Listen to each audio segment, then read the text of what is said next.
perhelatan Pilkada Wali Kota Makassar. Bagaimana kesiapan Anda di Pilkada tahun ini?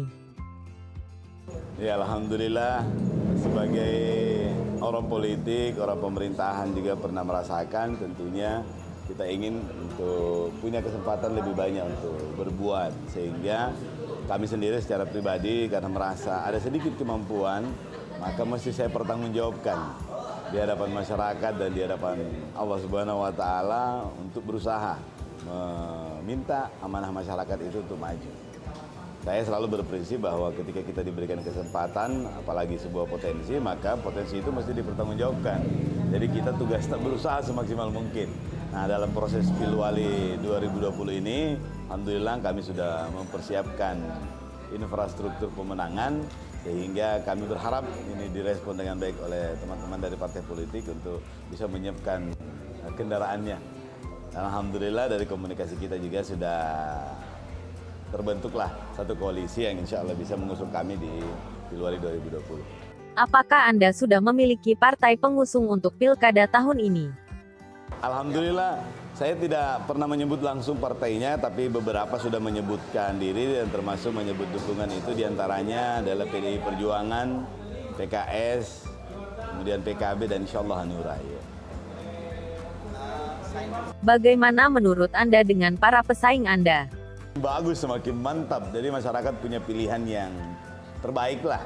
Sehingga alternatif-alternatif itu bisa dijadikan komparasi oleh masyarakat untuk memilih yang terbaik. Yang terbaik dalam pengertian yang paling cocok. Jadi yang terbaik itu tidak harus yang paling pintar, yang paling gagah kah, atau paling jago, enggak. Tetapi yang kira-kira pas dengan kebutuhan masyarakat Makassar sekarang ini, terutama yang memahami apa sih sebenarnya masalahnya di Kota Makassar. Dan orang yang memiliki alternatif untuk mendapatkan solusinya. Apa yang Anda utamakan dalam menghadapi para kandidat yang lain? Yang paling utama kan seperti racikan kopi, masing-masing punya selera. Ada yang pahit, kalau saya pahit, tidak pakai gula, kadang-kadang pakai gula merah. Demikian juga dengan masyarakat. Seperti Karem Patingalom bilang, pemimpin yang baik itu yang punya mimpi yang tidak boleh berbeda dengan mimpinya masyarakat.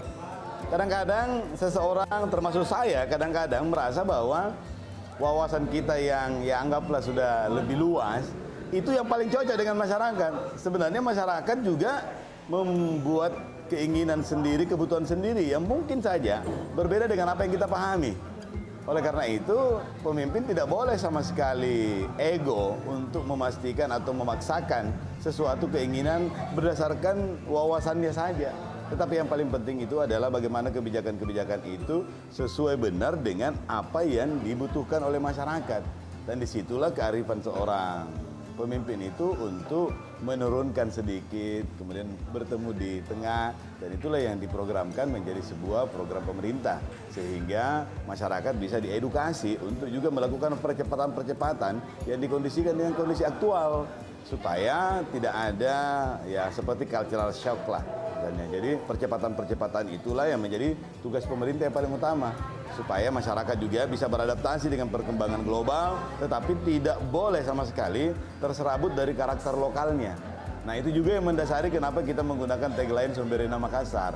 Karena apapun yang kita mau lakukan itu sama sekali tidak boleh berbeda atau teralienasi masyarakatnya karena kultur baru yang kita mau bawa misalnya. Bagaimana strategi Anda dalam menghadapi persaingan yang tidak sehat?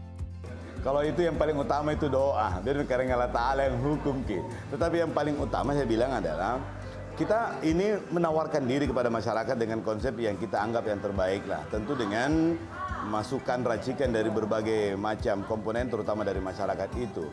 Soal keputusan akhir itu adalah kewenangan otoritas itu daulat rakyatnya yang menentukan. Tetapi sekali lagi kita akan berusaha maksimal dan edukasi politik itu yang paling penting. Kenapa? Karena memang ada calon, ada sebagian orang yang mencoba untuk mempengaruhi masyarakat bahwa kau pedagang urus mau kedaganganmu, kau ASN urus mau ke pemerintahan, pelayanan pemerintahan, padanggang urus mau ke daganganmu.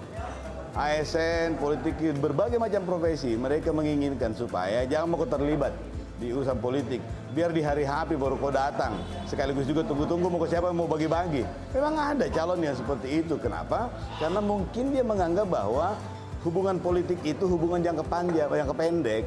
transaksional. Kalau kami enggak, kami tanggung jawab yang paling utama itu adalah bagaimana mengedukasi masyarakat supaya benar-benar bisa memilih yang terbaik. Bukan cuma di Pilwali Makassar ini, besok-besok di event-event yang lain, di pemilihan RT, RW, dan di pemilihan yang lainnya.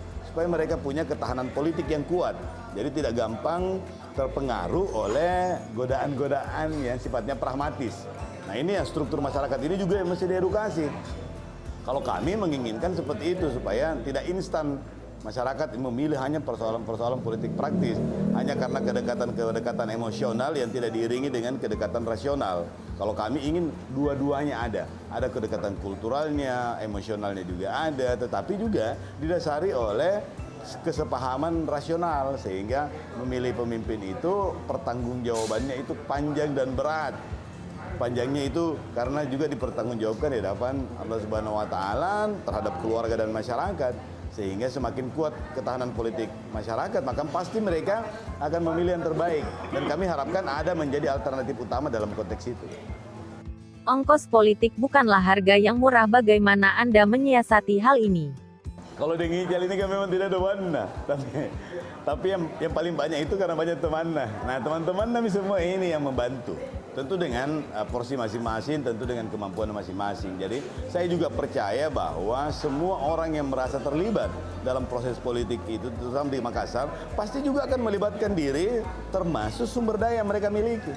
Mereka kan kalau dianggap di Ngijal yang terbaik bersama dengan Fadli Ananda, maka pasti orang-orang teman-teman yang lain juga itu akan berkontribusi.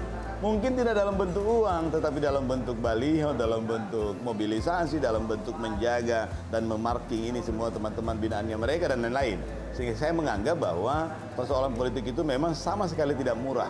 Tetapi juga bukan tidak mungkin untuk orang-orang yang tidak memiliki uang yang banyak, tetapi memiliki sumber daya yang lain yang kalau dikonversi ke uang jauh lebih banyak.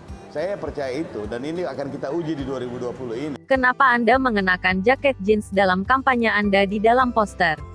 Tidak, sebenarnya persoalan jaket kulit dan identitas, saya simbol utama kami itu pakai baju kotak-kotak juga. Nah, ada juga baju kotak-kotak hitam putih, banyak juga simbol-simbol yang lain.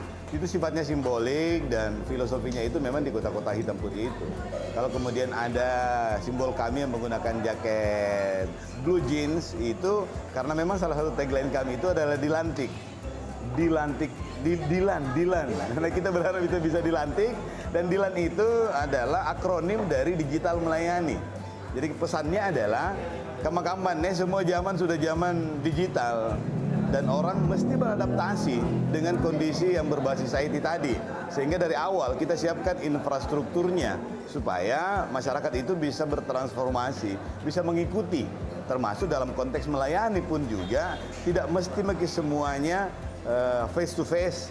Apalagi dengan zaman pandemi COVID seperti sekarang, maka masyarakat memang mesti dipersiapkan supaya mereka beradaptasi, mampu menyesuaikan diri sehingga pada saat kita melakukan pelayanan itu mereka juga sudah bisa menerima dengan baik. Terima kasih. Iya. Sukses.